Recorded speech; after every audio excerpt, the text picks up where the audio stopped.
guys, just a follow-up on the last video about alcohol now. Alcohol is something I'm a love-hate relationship with, something that I really want to give up, that I really do love. Being a British person, drinking alcohol, having a pint, it's like part of our culture. You know, my dad was from the north of England, county called Lancashire. And you know, that's what we do is we drink pints, we drink alcohol. It's part of our culture, you know what I mean? You go out to the pub, you go down to your local Wetherspoons, you have a pint of Stella, whatever it is, pint of ale, John Smith's, you know, that's what you do. It's part of family, it's part of our culture, you know what I mean? But alcohol, we know it's not good for you. And, you know, it's the little lies which kind of like the media tells us, the advertisement and fear of missing out, social media, it just draws you back in. It draws me back in every time. And it's funny, every time I do go out and drink now, really, I'm like, do I really even enjoy this intoxicated state that I'm in? And most of the time the answer is no, and that's when I'm in the state. There's a few times where I do and the occasion's right, but most of the time no. And I'm just not someone who even drinks that much, really. At one point I was a binge drinker when I drink at the weekend and go out, but even that was rare, and I still kind of had a problem there because it kind of impacted the week going forward in terms of going to the gym, studying, and my tasks I had to do during the week. Now, more recently I've been drinking during the week, and I mean very, very lightly. I mean like maybe one pint during the week, or two max in the evening. And you know, it really does affect you the next day. I'm getting older now, I'm 28, and I've never been able to really deal with hangovers. I've never been the type of person who's been like, oh yeah, you know, I'd go out, drink 6-7 pints, get up the next day and be alright. Unless I'm forced to get up and go to the gym and like face it, maybe. But I've never been that person. I've got a cousin who just goes out and get absolutely pissed. He's like, you know, 5 years younger than me, but he doesn't really get hangover. He just gets up and gets on with it.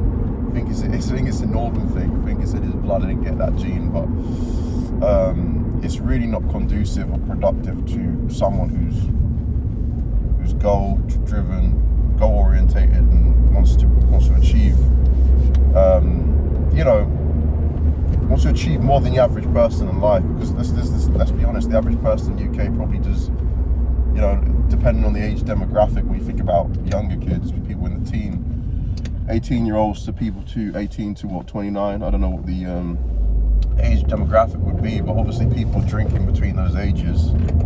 And then you think about adults. As you become an adult, let's say on average adults probably end up drinking. Get an adult, you start drinking during the week with your partner, glass of wine here, there. It's not uncommon, you know. And after that point, it probably just becomes like a routine, a habitual thing. And I think people don't even realize how much it is taken away from their health, their mental health, physical health. You know, we know this. You know, you watch enough kind of YouTube videos on alcohol and its effects on your body. Andrew Huberman and others. It's not good. And someone who's been sober for, you know, who's gone without a month or 2 months can really see the difference. There's something good about waking up on the weekend. Or I'll tell you what's good, right? Going out like I do to London for a nice day. Usually first thing I'm doing straight St Pancras, straight to the champagne bar, glass champagne, or straight to the Wetherspoons, pint of Stella to get the day started. Yeah, it's all good. I tell you what, it feels even better. And even with my mind now, it's like, oh yeah, I want to fucking drink.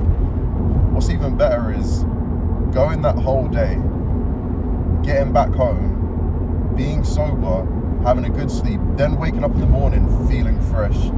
That feeling is a really good feeling compared to going and getting pissed and feeling shit the next day. Something I just wanted to talk about because I'm someone who's kind of struggling with drinking at the moment. Not as an alcoholic, someone who actually doesn't drink much, but still can notice how it affects them in their performance and their efficiency. You know, as someone who's still young, who's got people asking them, asking me to go out with them, going on holiday, wanting to try different cultures where alcohol's involved in the culture, etc. It is hard, and I'm still trying to really get a grip on it. But yeah, it's an interesting one, because I think there's a movement in England among young people, more so in London, to stop drinking alcohol, as it's unaffordable. That's one thing. Alcohol's unaffordable. I think at the moment you get a pint, where I'm from, up in Lancashire, I think you can get a pint of the worst beer, like Coors Light, you get like £2.50 pint. I think maybe even less at one point. Right, and obviously that's a cheap beer. Even a Stella, maybe like £3.50. You go to London, or even in where I'm from, around Bedfordshire way. I mean, this ain't in the Wetherspoons, but when you start going to like a bar or a restaurant, and over to London, obviously, you're looking at about £7 for a pint, And most people in London, with the rent they got to pay, they can't afford alcohol. So there's a bit of a movement in London amongst younger people not drinking alcohol. So yeah, I mean, I think it's the best way to go forward, really, especially for productivity. Again, if you're gonna reach your goals or build new habits, that's the big one. As I mentioned in the last video, and this really blew my mind, because the longest time I'd go out drinking and the next day would just be full of binge eating, dopamine chasing, and other things. And this would then carry on into the week until I'd gather up the courage later on in the week to get back in the gym and pick up on my normal productive habits. Now, I never knew why it was so hard and why it was so easy to go back into bad habits on a hangover. And it's not until I watched Andrew Huberman's podcast on the effects of alcohol on the brain, I realised, and I'm going to butcher this, but basically what happens is there's a part of the brain which purpose is to reinforce the habits that we perform every day. And this part of the brain doesn't recognise the difference between a good or a bad habit. But what alcohol actually does, it strengthens, I think, those neural pathways at the front of your brain, wherever it's located, with those specific habits. So it reinforces them, makes them easier to do and harder to resist. So what you find is when you drink alcohol, you start to fall back into habits which you may be trying to get out of.